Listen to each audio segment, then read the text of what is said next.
Let's get start restoration drama. আজকে যেটা আমরা পড়তে যাচ্ছি কি রেস্টোরেশন ড্রামা ইন 1642 1642 শুনবি একটু in 1642 1642 the theatre were closed by authority of the parliament which was dominated by the Puritans and so no good plays were written in 1642 till restoration age.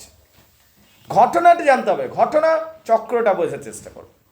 Anglo Saxon age, Anglo Norman age, Chaucer age, Renaissance age, Elizabeth age, তারপর Jacobean age আসার পর একটা বিশাল ঘটনা ঘটে গেল। Jacobian age আসার পর যখন জ্যাকোবিয়ান এজ এলো তখন ভালোভাবে ইংল্যান্ডে রাজতন্ত্র চলছিল না, বুঝতে পারলে, লোকে বিরক্ত হয়ে গেল। তারপরের যুগটাতে আমরা দেখতে পেলাম একটা নতুন ছেলে উঠে আসছে, নাম হচ্ছে অলিভার ক্রমওয়েল। এতদিন রাজা রানী ছিল, Anglo Saxon, Anglo Norman, Chaucer, Renaissance, Elizabeth, রাজা রানী ছিল। এইবারে রানী এলিজাবেথ ইংল্যান্ডকে একদম চরম শিখরে, উন্নতির চরম শিখরে নিয়ে গেছিল। কিন্তু রানী এলিজাবেথ ইংল্যান্ডকে যখন উন্নতির চরম শিখরে নিয়ে গেছিল, রানী এলিজাবেথ মারা যাচ্ছেন। তারপরে যিনি সিংহাসনে বসছেন, কিং জেমস ওয়ান, তিনি কিন্তু রাজ্যটাকে সেইভাবে চালাতে পারছেন, দেশটাকে সেইভাবে চালাতে পারছেন না যেটা কুইন এলিজাবেথ করেছিলেন। ফলস্বরূপ কী হলো, লোকের মধ্যে বিরক্তি সৃষ্টি হলো। লোকে বলতে শুরু করলো, না না, এই সিস্টেমটা ঠিকঠাক নয়, it is not working properly, functioning properly. ঠিক সেই সুযোগে একটা ছেলে উঠে দাঁড়ালো, নাম হচ্ছে অলিভার ক্রমওয়েল। কী নাম ছিল? Oliver Cromwell. অলিভার ক্রমওয়েল লোককে বোঝাতে শুরু করলো, রাজার ছেলে কেন রাজা হবে, রানীর ছেলে কেন রানী হবে, এগুলো তো খারাপ জিনিস। যার যোগ্যতা বেশি সে সিস্টেমকে রান করবে, এইটা হলো বেটার জিনিস। এই সিস্টেমটা যেন ডেমোক্রেটিক ভ্যালিউসগুলোকে সে তুলতে লাগলো, লোকের মধ্যে লজিক্যাল মনে হলো বিষয়টা। তখন অলিভার ক্রমওয়েলের প্রচুর সঙ্গপাঙ্গ বলতে পারিস অনুগামী হয়ে গেল। তখন অলিভার ক্রমওয়েলের দ্বারা উৎসাহিত হয়ে তখন কি করলো, সবাই মিলে রাজতন্ত্রের বিরুদ্ধে চলে গেল। যে সিটিং কিং ছিল চার্লস ওয়ান, তাকে ডেকে নিয়ে বিহেড করে দেওয়া হলো। চার্লস ওয়ানকে হিড়হিড় করে সিংহাসন থেকে নামানো হলো এবং তার গলা কেটে দেওয়া হলো চার্লস ওয়ানকে। রাজা রানী যারা এতদিন রাজ্য চালিয়েছে, দেশ চালিয়েছে, তাদের মধ্যে এমন একটা কিংয়ের দশা হবে কে ভেবেছিল। কিন্তু এই যুগটা হলো মিল্টন এজ বা পিউরিটান এজ। ডেমোক্রেসি আসছিল, ডেমোক্রেটিক সাপোর্টাররা এই করলো কার সাথে? কিংয়ের সাথে। এবং যুগটাতে কি হলো, রাজতন্ত্র উচ্ছেদ করা হলো এবং তার পরিবর্তে ডেমোক্রেসি আনা হলো। কি আনা হলো? ডেমোক্রেসি আনা হলো, মানে গণতন্ত্র আনা হলো। এবং অলিভার ক্রমওয়েল সমস্ত ক্ষমতা পেয়ে গেল। এবং অলিভার ক্রমওয়েলের ল্যাটিন সেক্রেটারি ছিল জন মিল্টন। সেই জন মিল্টনও বলেছিলেন যে রাজাকে বিহেড করাটা দরকার, বুঝতে পারলে। তিনি সাপোর্ট করেছেন, এত বড় মহাকবি, প্যারাডাইজ লস্ট লিখছেন, রাইট? কিন্তু উনিও সাপোর্ট করেছিলেন এই কিলিংটাকে, বুঝতে পারলে। ডেমোক্রেটিক সিস্টেম আনবার জন্য রাজতন্ত্রকে ডিস্ট্রয় করা দরকার এবং রাজতন্ত্রের যে শিরোমণি সে হলো রাজা, রাজাকে ডিস্ট্রয় করতেই হবে। তো যাই হোক, রাজতন্ত্র ডিস্ট্রয়েড হয়ে গেল। এই যে সময় পিরিয়ডটা চলছে, কমপ্লিটলি ডেমোক্রেটিক রুল চলেছে, অলিভার ক্রমওয়েলের যুগ চলেছে। অলিভার ক্রমওয়েল এবং পিউরিটানস, এরা ছিল সবাই পিউরিটানস যারা ডেমোক্রেসিটা নিয়ে, এরা সমাজ সংশোধনে বিশ্বাস করত। আর কিসে বিশ্বাস করত? একদম ধর্মে বিশ্বাস করত, সমাজ সংশোধন এবং তার সাথে আবার ধর্ম। এই পিউরিটানসরা কি করলো, বললো ধার্মিক রীতিনীতি সব ফিরিয়ে আনতে হবে। এই বেশি বেশি মডার্ন হয়ে গেছে তুমি, না? তো এগুলো সরাও মডার্নিজমগুলোকে। তো সবাই কি হলো, সবাই এই পিউরিটানিজমটাকে পুরো দাপিয়ে বাড়াতে লাগলো পুরো ইংল্যান্ডে। পিউরিটানিজম কি বললো, যে ইংল্যান্ডের যে অবনতি হচ্ছে তার একটা বড় কারণ হলো থিয়েটারকে বন্ধ করে দাও। তাহলে বলিউড ইন্ডাস্ট্রির মতো ধর এইরকম ঘটনাটা আজ পর্যন্ত আমরা সব হলিউড হিন্দি মুভি টুভি গান টান শুনে হঠাৎ করে বন্ধ করে দিল সব কিছু। It's like that. তো theatre industry was super duper hit at the time. সেই সময় সুপার ডুপার হিট হচ্ছিল থিয়েটার ইন্ডাস্ট্রি। হঠাৎ করে যখন পিউরিটানরা ক্ষমতা পেল, থিয়েটার ইন্ডাস্ট্রিকে ব্যান করে দিল, থিয়েটার ইন্ডাস্ট্রি বন্ধ করে দিল। অথচ দেখো, এর কিছুদিন আগে পর্যন্ত আমরা এলিজাবেথের যুগে আমরা উইলিয়াম শেক্সপিয়ারকে পেয়েছি, হ্যামলেট, ওথেলো, ম্যাকবেথ, এই সমস্ত নাটক পেয়েছি। আর কয়েকটা বছর যেতে না যেতে থিয়েটার বন্ধ হয়ে গেল, মানে নাটক ব্যান হয়ে গেল, নিষেধ। যেমন মুভি আর বানানোই যাবে না ভারতে, ধর এরকম হয়ে গেল, এইরকম জিনিসটা হয়ে গেল। তো all of sudden theatre goat closed, বন্ধ কমপ্লিটলি। এরপর কি হলো, একটা ঘটনা ঘটলো। ডেমোক্রেসি তো নিয়ে তো এলো, কিন্তু ডেমোক্রেসি আবার চললো না ইংল্যান্ডে, মানে ফল ফ্ল্যাট হতে শুরু করলো, পড়ে যেতে লাগলো। ডেমোক্রেটিক ভ্যালিউজ যেগুলো বলা হয়েছিল সেইগুলো যেন এক্সপেকটেশন মিট করলো না। যে প্রত্যাশা ছিল মানুষের মনে, যা মানুষের মনে কি জানিস কীরকম প্রত্যাশা থাকে যখন বলিস না ডেমোক্রেসি আনবো, নতুন লিডার আনবো, বা একে চেঞ্জ করে নতুন আনবো, মানুষ ভাবে যে আমার টাকা পয়সা বাড়বে। This is what thing. তুই যখন বলে না যে এই লিডারশিপটাকে সরিয়ে দে, সাধারণ মানুষ ভাবে একে সরালাম আর নতুন আনলাম মানে আমার অবস্থার উন্নতি হয়ে যাবে। অমনি হবে না। তোমার যেমন অবস্থা তোমাকে আস্তে আস্তে খাটতে হবে। কী কী ভালো হয় তাহলে? কোনো লিডারশিপ চেঞ্জ করলে রাস্তাঘাট ভালো হবে, দেশের সুরক্ষা ব্যবস্থা ভালো হবে, যেখানে 10,000 চাকরি বার হচ্ছিল ওখানে 30,000 চাকরি বার হবে, ব্যাস এইটুকুই। বুঝতে পারলি? কিন্তু এই তো ভাবিস না যে কালকেই তোর মাটির বাড়িটা দোতলা বিল্ডিং হয়ে যাবে, রাইট? অমনি হবে না। So it takes time. কিন্তু লোকের এই যে এক্সপেকটেশনটা ছিল যে পরিবর্তন হবে বিশাল কিছু, এটা হলো না। তো কিছুদিনের মাথায় কী করলো লোকজন, না না রাজতন্ত্রই ভালো ছিল, রাজা রানী ভালো ছিল বলতে শুরু করলো। তখন ডেমোক্রেটিক সাপোর্টারদের আবার সরিয়ে দেওয়া হলো, যারা এই যে ডেমোক্রেটিক পিউরিটানস ছিল। ডেমোক্রেটিস তুই ভাব, ডেমোক্রেসিকে নিয়ে হলো রাজাকে কেটে ফেলে ডেমোক্রেসি আনা হলো, আর তার কিছুদিন যেতে না যেতে সবাই বললো ডেমোক্রেসি বিরাটই বাজে জিনিস। ঠিক আছে, রাজা রানী রাজতন্ত্রই ভালো ছিল। তখন আবার কি হলো, রাজতন্ত্রকে ফিরিয়ে আনা হলো। বুঝতে পারলে? কি আনা হলো? রাজতন্ত্র। এবার রাজা যখন সিংহাসনে বসলো, একটা কমন সেন্সে বল, এই যে রাজা এবার ক্ষমতা পাবে তার কি একটা স্বাভাবিক ভয় এবং একটা ক্ষোভ কি থাকবে না ডেমোক্রেটিক সাপোর্টারদের উপর? থাকবে। এবং তারা তাই করতে শুরু করলো, তার প্রতিশোধ নিতে শুরু করলো ডেমোক্রেসি সাপোর্টারদের উপর। সর্বোপরি ডেমোক্রেটিক সাপোর্টাররা যা ব্যান করে দিয়েছিল, নিষেধ করে দিয়েছিল, তা আবার রিওপেনিং শুরু হয়ে গেল। তাহলে থিয়েটার বন্ধ হয়েছিল এই ডেমোক্রেটিক সাপোর্টারদের জন্য, পিউরিটানসদের জন্য। আবার থিয়েটারকে রিওপেন করা হলো, থিয়েটার্সকে কি করা হলো? রিওপেন করা হলো। এবং রাজা রানীরা বলে আমরা স্পন্সার করব। ততদিনে কি হয়েছে, ড্রামাটিস্টরা নাটক ছেড়ে আলু বিক্রি করতে শুরু করেছে। আরে যে এতদিন বিখ্যাত ছিল, তুই থিয়েটারটাই বন্ধ করে দিলি। যে ধর অ্যাক্টিং করতো দারুণ, সে কি করেছে, মুরগি চাষ শুরু করেছে, এরকম like that, different professions, right? তখন কি হলো, এরা ধর যে নাটক লেখা বন্ধ হয়ে গেছে। ধর না তর্কের খাতিরে 20 বছর নাটক লেখা বন্ধ, তাহলে তো নাট্যকারও থাকবে না, আর সেই ফার্টাইল ল্যান্ডটাও তো থাকবে না, সব তো নষ্ট হয়ে গেছে। ক্রিকেট আজকে এত দাপাদাপি চলছে না, 50 বছরের জন্য তুই ব্যান করে দে ক্রিকেট, তারপর দেখবি ভালো ক্রিকেটার পাবি না হঠাৎ করে, তুই যদি রিওপেনও করতে চাস। হবে কিনা প্রবলেমটা? আজকে যে আমরা এত বলিউড ইন্ডাস্ট্রি করছি, তুমি 20 বছরের জন্য বন্ধ করে দাও বলিউড ইন্ডাস্ট্রি, তারপর দেখবি যে সিনেমাগুলো বার হবে এত ভাঙাচোরা লো গ্রেডেড থার্ড গ্রেডেড মুভি বার হবে, তুই ভাবতে পারবি না, কারণ ইনফ্রাস্ট্রাকচার ভেঙে যাবে ততদিন। এখানেও তাই হলো। কিন্তু রাজারা তখন টাকা পয়সা দিতে শুরু করলো, বললো তোমরা আবার থিয়েটার ইন্ডাস্ট্রি এবং নাটক ইন্ডাস্ট্রি শুরু করো। এবং একদল নাট্যকার আবার উঠে এলো, তার চেষ্টা করছিল ভালো নাটক লেখার, কিন্তু সেই এলিজাবেথেন যুগের মতো সুন্দর নাটক হচ্ছিল না। বুঝতে পারলে? এই যে নাটকগুলো বেরিয়ে এলো, এই নাটকগুলোর মধ্যে 2-3টা তুই বিষয় লক্ষ্য করতে পারবি। 1 নাম্বার, এই যে নতুন নাটকগুলো বেরিয়ে এলো এই যুগটাতে, রেস্টোরেশন যুগটাতে, এইগুলো কি অতিরঞ্জিত কথাবার্তা বলতো। 2 নাম্বার, ইলিসিট রিলেশনশিপ, অবৈধ সম্পর্ককে বেশি করে দেখাতো। 3 নাম্বার, শুধুমাত্র হাই ক্লাস সোসাইটির জন্য রাজাদের কথা ভেবে এই নাটকগুলো লেখা হতো। কেন? কারণ রাজারা প্রমোট করছে, রাইট? আর আগের নাটকের স্ট্যান্ডার্ড অনেক বেশি উঁচু ছিল। তো এই যে নতুন যে নাটকটা এলো, এটা হচ্ছে রেস্টোরেশন ড্রামা। রেস্টোরেশন ড্রামারই একটা অঙ্গ হলো দ্য রভার। দ্য রভার তাহলে কিসের অঙ্গ? রেস্টোরেশন। তাহলে বুঝতে পারলে কোন ক্যাটাগরি? নাটক বন্ধ হয়ে গেছিল, তারপরে যে নাটক শুরু হয়েছে সেখান থেকে উঠে আসছে রেস্টোরেশন ড্রামাটা।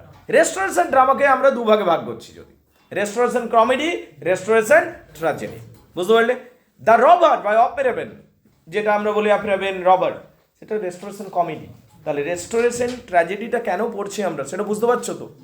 শুনে নাও এবার রেস্টোরেশন ড্রামা ব্যাপারটা। In 1642 theatre was close. 1642 1642 নাটক বন্ধ হয়ে গেছিল। And the authority of the parliament, by the authority of পার্লামেন্টে নিয়ম করে বন্ধ করা হয়েছিল। And was dominated by Puritans and no good plays were written in from 1642। 1642 theatre বন্ধ হয়ে গেল, আর কোনো ভালো নাটক লেখাই হলো না টিল রেস্টোরেশন। তারপর রেস্টোরেশন যুগ এলো এবং যেখানে আবার নাটক লেখা শুরু হলো ইন 1660। তাহলে 1642 বন্ধ হলো, 1660 শুরু হচ্ছে। বুঝতে পারলে? 1642 বন্ধ, 1660 শুরু, মানে কত বছর গ্যাপ? প্রায় 18 বছর, 20 বছর মোটামুটি ভাব।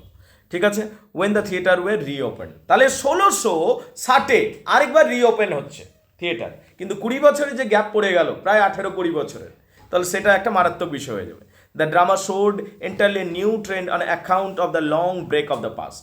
নাটক একদমই পাল্টে গেল। যেটা এত সুন্দর নাটক ছিল না এতদিন ধরে, উইলিয়াম শেক্সপিয়ার, মার্লো, বেন জনসনের হাত ধরে সুন্দর একটা উচ্চতায় উঠেছিল, এই যে গ্যাপটা পড়লো আবার ড্রপ ডাউন হয়ে গেছে নাটকের। অ্যাপ্রেবেন এই সমস্ত সব নাট্যকার এইবার আস্তে আস্তে উঠে আসবে দেখবি, ঠিক আছে। It was generally affected by the spirit of the new age. তাছাড়া নতুন যুগ চলে এসছে, নতুন যুগের স্পিরিট দ্বারা প্রভাবিত হলো। ইট ওয়াজ ডেফিসিয়েন্ট ইন পোয়েটিক ফিলিং। আগের মতো এই নাটকগুলোর মধ্যে পোয়েটিক ফিলিংও ছিল না, হাই ইমাজিনেশনও ছিল না, an emotional approach to life. It emphasizes on the prose and is because intellectual, realistic and critical. তবে নাটকগুলো রিয়েলিস্টিক হয়েছিল, ক্রিটিক্যাল হয়েছিল এবং ইন্টেলেকচুয়াল হয়েছিল। As the common people were still under the influence of Puritanism. তবে common people 18 বছর ধরে পিউরিটানরা নিজেদের থিওরি চালিয়েছে, প্রোপাগ্যান্ডা চালিয়েছে, এবং 18 বছর ধরে পিউরিটানরা বুঝিয়েছিল নাটক বাজে জিনিস, খারাপ জিনিস, দেখতে যাও না, পাপ হয়। সেই থিওরিতে কমন লোকও পড়ে গেছিলো। তো যখন থিয়েটারকে ওপেন আপ করছে রাজা রানীরা, লোকে আবার দেখতে আসছে না ঠিক করে। বুঝতে পারলি প্রবলেমটা কী হলো? ঠিক। And they had no love for theatre. তো লোকে দেখতে আসছিল না, তার কারণ প্রোপাগ্যান্ডা চলেছে এতদিন ধরে যে থিয়েটার বাজে জিনিস, খারাপ জিনিস। বুঝতে পারলি কিনা? The dramatist had to produce play according to the test of the aristocrat class. তাই নাট্যকাররা এই যুগে যে নাটকগুলো লিখলেন কাদের জন্য লিখতে শুরু করলেন? রাজা রানী এবং ধনী সম্প্রদায়ের জন্য। তার কারণ তারাই নাটকটাকে শুধু প্রমোট করছিলেন। বুঝতে পারলি কিনা? Which was highly fashionable. এই সমস্ত নাটকের মধ্যে আমরা শুধু ফ্যাশন দেখতে পাবো, ফ্রিভোলাস, সিনিক্যাল অ্যান্ড সফিস্টিকেটেড সোসাইটিকে দেখতে পাবো, উঁচু সমাজকে দেখতে পাবো, যেটা আমরা দ্য রবারে দেখতে পাচ্ছি। রবারে কোনো গরিব লোকের গল্প হচ্ছে কি? সব ধনী লোকের গল্প হচ্ছে কি না? ঠিক। ইভেন যদি গরিব লোক আছে, ও যে প্রবলেম ফেস করে, তার বিয়েটাও হবে না ঠিকঠাক, সেইটা বোঝা যাচ্ছে। বুঝতে পারলে? ঠিক। The result was the drama changes the path from the path of Elizabethan dramatists had a mass appeal and strong root in the life of common people. আসলে এলিজাবেথেন ড্রামাটিস্ট মানে শেক্সপিয়ার, মার্লোর যে নাটকগুলো, ওগুলো সবার জন্য ছিল, কমন পিপলের জন্য ছিল, রাজাদের জন্য ছিল। কিন্তু এইখানে যে নাটকগুলো তৈরি হতে লাগলো, এগুলো শুধু রিচ পিপলদের জন্য তৈরি হচ্ছিল। কাদের জন্য তৈরি হচ্ছিল? Rich people. এবং এখানে অ্যাডাল্ট্রিকে সেলিব্রেট করা হচ্ছিল। অ্যাডাল্ট্রি মানে অবৈধ বিষয়টাকে সেলিব্রেট করা হচ্ছিল। The restoration drama had none of this characteristics. Elizabethan characteristic একটাও ছিল না রেস্টোরেশনগুলোর মধ্যে। Its appeal was confined to upper strata of society. সমাজের যে উপরের যে ভাগ, উপরের শ্রেণী, শুধু তাদের জন্য এগুলো হচ্ছিল। হুজ টেস্ট ওয়াজ অ্যারিস্টোক্রেট। সমাজের উঁচু শ্রেণীর টেস্ট কী হবে? অ্যারিস্টোক্রেটিক হতে হবে, ফ্যাশনেবল হতে হবে, এক্সট্রাভ্যাগেন্ট হতে হবে। Imaginative and poetic feelings were regarded vulgar enthusiasm.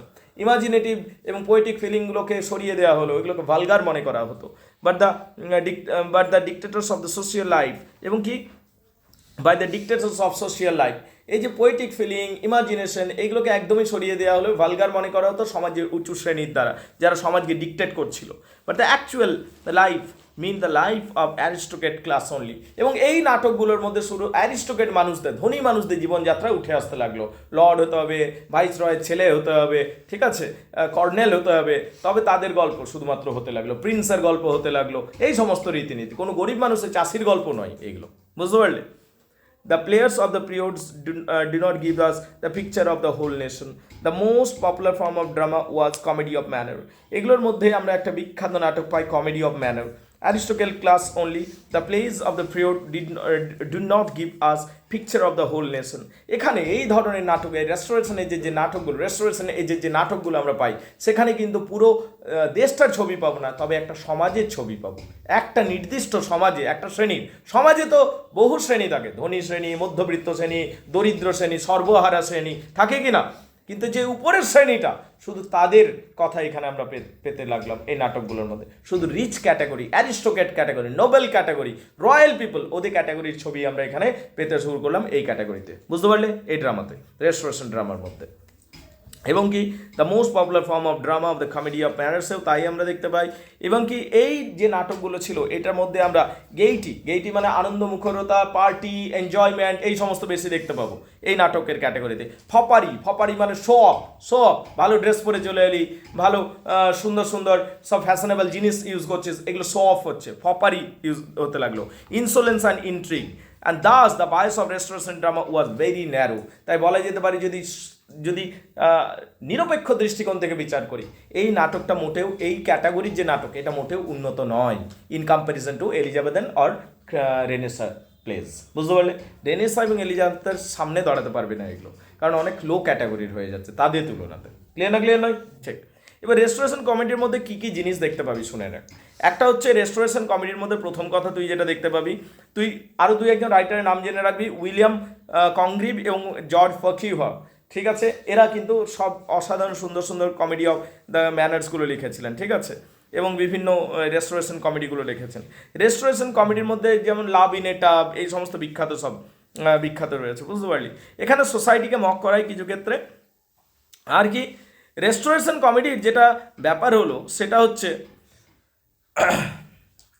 এই সমস্ত কমেডিগুলোর মধ্যে, ঠিক আছে, the restoration comedy is the most reliable source of knowing the age better. সেই যুগটাকে যদি ভালো করে জানতে চাও, একটা সমাজের একটা শ্রেণীকে ডিটেলসে তুমি বুঝতে চাও, এবং একটা শ্রেণী বলতে ধনী শ্রেণীর কথা বলছি, তাহলে কিন্তু রেস্টোরেশন কমেডি দারুণ জিনিস, বুঝতে পারলে? সেই যুগে ধনী শ্রেণী কেমন ছিল, কীভাবে পার্টি দিত, কীভাবে এনজয় করতো, কীভাবে সাইকোলজি কাট করতো, শুধুমাত্র টাকা পয়সার জন্য মেয়ে একটা বুড়ো লোকের সাথে বিয়ে দিত কীভাবে সেই যুগটাতে, সব কিছু তুমি এখান থেকে বুঝতে পেরে যাবে রেস্টোরেশন কমেডি পড়লে, ঠিক আছে? It may be call the mirror of the age, একদম সেই যুগটা মিরর ফ্যাক্টর হিসাবে কাজ করবে। Restoration comedy was mainly inspired by native dramatic institution and traditions. সেই যুগের যে সাধারণ দেশের মানুষজন ছিল তারা নিজেরাই এটা বানিয়েছিল। This kind of comedy lacks moral sense, কিন্তু এই ধরনের নাটকের মধ্যে মোরাল সেন্স বেশি পাবে না, নৈতিকতা। দেখ না, এখানে তুই দেখতে পাবি হিরোগুলো কতবার রেপিংয়ের চেষ্টা করছে, কোনো মোরাল সেন্সই নেই, যেন মনে হচ্ছে না? উইলমোর, যাকে নিয়ে লেখা হচ্ছে, he also offers Florinda money and he wants to go to bed with Florinda. What kind of morality he has? ওর তো কোনো মোরালিটিই নেই যেন মনে হচ্ছে উইলমোর ছেলেটার। আমরা যদি ফ্রেডরিককে দেখছি, আমরা ব্লান্টকে দেখছি, such a idiot blunt, right? ঠিক। তাহলে এই নাটকগুলোর মধ্যে মোরালিটি পাবি না বিশেষ কিছু, right? This kind of comedy lacks moral sense. Foreign influence is clearly seen, তবে ফরেন ইনফ্লুয়েন্সও দেখা যায়। Restoration comedy was famous for amorous plot structure, আর অ্যামোরাস প্লট স্ট্রাকচার পাবি, মানে প্রেমগুলো হিজি বিজি এদিক ওইদিক দৌড়েছে, ওই সমস্ত জিনিসগুলো দেখতে পাবি এই নাটকগুলোর মধ্যে। This kind of drama deals with ফুল, এখানে ফুল ক্যারেক্টারের মতো থাকবে, মানে মূর্খ চরিত্র থাকবে, লেডিস থাকবে, ক্যান্ডেলস থাকবে, এই সমস্ত জিনিস দেখতে পাবো। It shows the picture of middle class, upper middle class society. হয় তুমি ধনী ফ্যামিলি পাবে বা আপার মিডল ক্লাস, গরিব মানুষকে তুমি পাবে না এই নাটকগুলোতে, বুঝতে পারলে? বা রিচ ফ্যামিলি বা অ্যারিস্টোক্রেট বা রাজা রানীদের সমাজ পাবে। Commonly this the scene sets in London but sometimes in foreign setting, কখনো কখনো ফরেন সেটিংও পাবে, আবার কখনো কখনো লন্ডনে ঝাঁ চকচক গর্জিয়াস সিটিজকেও তুমি দেখতে পাবে, ঠিক আছে? ইটস অলসো ফেমাস ফর সেন্সুয়ালিটি, এবং এর মধ্যে তুমি একটা সেন্সুয়ালিটি পাবে। For example love in a tub, আরেকটা বিখ্যাত সব রেস্টোরেশন কমেডির কথা বলি যদি, লাভ ইন এ টাব, এটা একটা বিখ্যাতই কমেডি, তো এটাও সেই কমেডির ক্যাটাগরিতে পড়ে। তাহলে এইটা ছিল রেস্টোরেশন কমেডি, যে ক্যাটাগরির হলো দ্য রভার। দ্য রভারটা তাহলে কোন ক্যাটাগরির? Restoration comedy. বলো, বুঝতে পারলি কিনা? দেখে নাও, কেউ যদি অসুবিধা থাকে বলো।